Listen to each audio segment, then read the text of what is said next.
السلام علیکم۔ Health zone with doctor Zia الرحمن میں آپ کو خوش آمدید کہیں گے۔ جناب والا، آج کی ویڈیو میں ہم بات کریں گے معدے کے حوالے سے۔ معدے کا ایشو بدقسمتی سے ایک برننگ ایشو بن چکا ہے پاکستان میں، اور گھر گھر کا مسئلہ بن گیا ہے۔ ابھی یعنی بڑی عمر کے لوگ تو بڑی عمر کے، لیکن جو ینگ ایج کے پیشنٹ ہیں وہ بھی بڑی تعداد میں یہ شکایت لے کر آتے ہیں ہمارے پاس کہ بھائی معدے میں تکلیف ہے، درد ہے،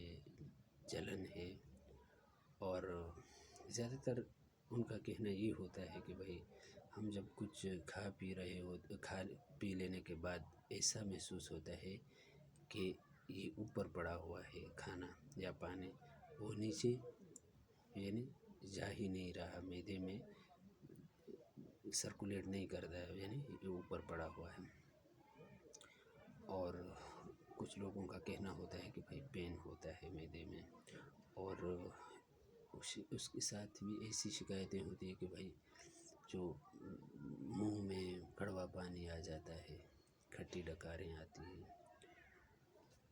تو دراصل یہ ہائپر ایسیڈیٹی کی وجہ سے ہوتا ہے، اور اس سے بچا جا سکتا ہے بڑی آسانی کے ساتھ۔ اب اس کو میں شارٹلی آپ کو بتا دیتا ہوں کہ اصل میں ہوتا کیا ہے۔ آج کل کے دور میں جب ہم لوگوں نے اپنا جو پرانا ٹریڈیشن تھا کھانے پینے کا، کام کاج کا، واکنگ کا، وہ سب چھوڑ دیا ہے۔ ہم آدھا کلومیٹر پیدل جانا جب اپنا توہین سمجھتے ہیں، اور کھانے پینے میں گھی والے پراٹھے، اسپائسی چیزیں، اور اس طرح کی جو کہ صحت کے لیے مضر ہیں، صحت کے لیے فائدہ مند چیزوں میں سے سلاد ہے، دہی ہے، اور واٹر انٹیک پراپرلی آپ کریں، اور اسپائسی چیزیں بالکل بند کریں، تو بالکل اس میں کوئی شبہ نہیں ہونا چاہیے کہ انسان 100 سال تک بھی صحت مند زندگی گزار سکتا ہے اگر معدے کے حوالے سے کوئی تکلیف نہیں ہوگی اس کو۔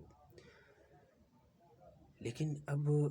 چونکہ یہ ایک مسئلہ بن چکا ہے، تو ہمارے ابھی انسانی معدہ کہاں پر ہے، اور اس میں تکلیف کی وجہ آپ کو بتا دیتے کہ جب خوراک کی نالی جا کے معدے سے ٹچ ہوتی ہے، اور خوراک جب معدے میں چلا جاتا ہے تو 1.5-2 گھنٹے کے اندر یعنی معدہ اس کو پروسیس کر کے بالکل نرم پھر چھوٹی آنت میں بھیج دیتا ہے۔ لیکن کسی بھی یعنی بیماری کی وجہ سے معدے میں السر ہوا ہے، کوئی زخم ہے، یا کوئی اور وجہ ہے، یعنی اور وجہ پھر آگے بتاتے ہیں آپ کو کیا وجہ ہو سکتا ہے اس کا، تو وہ پھر صحیح سے پروسیس ہوتا نہیں ہے۔ اس وجہ سے وہ کھانے کے ذرات جو ہے وہ 2-2.5 گھنٹے کی بجائے وہ 6 گھنٹے 12 گھنٹے پڑے رہتے ہیں۔ پھر اس گل سڑنے کے بعد اب وہ معدے کی طرف آنے کی وجہ یہ ہے کہ ابھی آپ کو ایک مثال دے کے سمجھاتا ہوں کہ یہ بڑے پارکوں میں آپ جب چلے جاتے ہیں، یا گھروں میں بھی ہیں، وہ ڈسٹ بین ہے ایک قسم کی، آپ اوپر سے جوس کا ڈبہ پھینک دیتے ہیں، تو اس کا جو راستہ ہوتا ہے وہ نیچے کی طرف جھک جاتا ہے، اور وہ جوس کا ڈبہ یا کوئی بھی کچرا آپ ڈال دیتے ہیں وہ نیچے چلا جاتا ہے، اور آٹومیٹیکلی واپس ڈھکن اس کا بند ہو جاتا ہے۔ اب اگر اس کو آپ کلٹی کر لیں، آپ اس ڈسٹ بین کو کلٹی کر لیں، تو وہ جو کچرا ہے وہ باہر نہیں نکلے گا، کیونکہ اس کو ڈیزائن ہی ایسا کیا ہے کہ کچرا اس کے اندر تو جا سکتا ہے لیکن نکلے گا نہیں اس طرح آپ کر لیں۔ اسی طریقے سے سیملرلی قدرت نے خوراک کی نالی جہاں سے شروع ہوتی ہے اور معدے کے ساتھ ٹچ ہوتی ہے، یہاں پر ایک والو ڈیزائن کیا ہے۔ اب وہ وال جب خوراک معدے میں داخل ہونے کے بعد وہ بند ہو جاتا ہے، لیکن اگر معدہ کسی وجہ سے بیمار ہو گیا ہے اور یہ وال لوز ہو جاتا ہے۔ جب لوز ہونے کے بعد پھر جو کھٹی ڈکاریں آتی ہیں اور یا مریض رکوع میں چلا جاتا ہے یا سجدے میں جاتا ہے تو وہ معدے کی تیزابیت والا پانی وہ کیونکہ وال لوز ہے تو وہ پھر خوراک کی نالی میں اور پھر منہ تک محسوس ہوتا ہے، اور یا الٹی کروٹ پیشنٹ سو جاتا ہے تو کہتا ہے کہ بھائی میرے منہ میں تو ایسے کڑوا مواد محسوس ہوتا ہے۔ تو یہی وجہ ہوتی ہے۔ معدے کے ساتھ انٹر لنکڈ جو چیز ہے وہ ہے، یعنی اگر ایک پیشنٹ کہتا ہے کہ بھائی میں نے سالوں سے میڈیسن کھا رہا ہوں لیکن مجھے فائدہ کوئی نہیں ہو رہا ہے، اس کی وجہ یہ ہو سکتی ہے کہ یعنی اس کو پراپر ڈائگنوز نہیں کیا ہے۔ معدے کو چیک کیا جائے انڈوسکوپی کے ذریعے۔ دوسرا اس کے ساتھ جو گال بلیڈر ہوتا ہے، اگر گال سٹون ہو تب بھی، کیونکہ جگر سے ایک رطوبت بنتی ہے اور وہ آ کے یعنی جو گال بلیڈر ہوتا ہے اس میں اسٹور ہونے کے بعد وہ پھر معدے میں آ جاتا ہے، اور وہ بھی رسپونسیبل ہے۔ وہ جوسز جو آتے ہیں جگر کی طرف سے اس میں اور پھر جا کے معدے میں داخل ہوتے ہیں تو وہ ہے اس کے لیے کہ وہ ہاضمے کو برابر رکھتے ہیں، اس نظام کو۔ تو اگر وہاں پر کوئی سوزش ہے، یعنی تو اگر پتے کی سوزش ہے اور یا وہاں پر اسٹون ہے تو یعنی پتے کی تکالیف میں بنیادی چیز یوں سمجھ لو کہ وہاں پر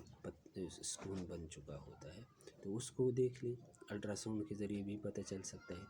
تو اگر وہاں سے مسئلہ ہے تو اس کو ریموو کروا دیں، آپ کا معدہ ٹھیک ہے بھائی، آپ پراپر لائف گزار سکتے ہیں، ایک صحت مند لائف گزار سکتے ہیں۔ ایک چیز لبلبہ ہوتا ہے، جو ایک پنکریاز، اگر پنکریاز میں مسئلہ ہے اور اس کی وجہ سے آپ کا معدہ اور نظام ہضم ڈسٹرب ہے تو اس کو ڈائگنوز کروا لینا چاہیے، اور اس کے بعد آپ اپنی پراپر میڈیسن لے لیں تو آپ ٹھیک رہیں گے۔ معدے کے ساتھ جو بیماریاں جڑی ہوئی ہیں، اب اگر معدہ ہمیشہ کے لیے غیر صحت مند رہنے لگ جائے، اس میں جلن، بد ہضمی اور درد یہ سب یعنی ایک معمول بن گیا تو پھر اس سے ایک خطرناک بیماری کریٹ ہو سکتی ہے، اور وہ ہے جس کو پائلز بولتے ہیں، یعنی بواسیر۔ تو بہت سارے لوگ اس کا شکار بھی ہو چکے ہیں، اور میری کوشش ہوگی کہ میرا پیغام آپ تک پہنچے، آپ بر وقت اپنے معدے کو، اپنے نظام ہضم کے اوپر توجہ دیں گے تو یقین سے آپ کو کہہ سکتا ہوں کہ کبھی بھی کوئی بندہ بواسیر کا شکار اور اس جیسی موذی مرض میں مبتلا نہیں ہوگا۔ کھانے پینے کے حوالے سے سلاد اور فریش جوسز، اس کے علاوہ آپ دہی، ان کا انٹیک، واٹر تھوڑا زیادہ مقدار میں لے لیں تو یہ آپ کے لیے، اور یعنی بلکہ کسی بھی انسان کے لیے یہ بہترین غذا ہو سکتی ہے معدے کی صحت کے لیے۔ ہاں، آج کی ویڈیو زیادہ لمبی ہو گئی، بہرحال ایک چیز اور بتانا ہے کہ جو انزائٹی ہوتی ہے، ڈپریشن، یہ نہ صرف مینٹل ہیلتھ کے لیے نقصان دہ ہے بلکہ یہ انسان کی فزیکل ہیلتھ کے لیے بھی تباہ کن ثابت ہوتا ہے۔ اب معدے کے مسائل کے ساتھ ایک چیز انزائٹی بھی جڑا ہوا ہے، تو آپ لوگوں سے گزارش ہے کہ آپ بلا وجہ سوچیں نہیں، اپنی پراپر آپ جو ہے نیند پوری لے لیں، ڈپریشن سے نکلنے کی کوشش کریں، اور جو لوگ یعنی کرونک اس ایشو کا شکار ہو چکے ہیں، ان کو عرصہ ہو گیا ہے کہ وہ انزائٹی کا شکار ہیں، تو ان کو یہی کہیں گے کہ آپ کسی سائیکٹرسٹ سے آپ مشورہ لے لیں اور اس کے مشورے کے مطابق آپ اپنی دوا لے لیں، تاکہ آپ کی مینٹل جو پرابلم ہے انزائٹی کا وہ حل ہو جائے تو امید ہے آپ کا آٹومیٹیکلی ٹھیک ہو سکتا ہے۔ امید ہے آپ کو ویڈیو پسند آئی ہوگی۔ وما علینا الا البلاغ المبین۔ اللہ حافظ۔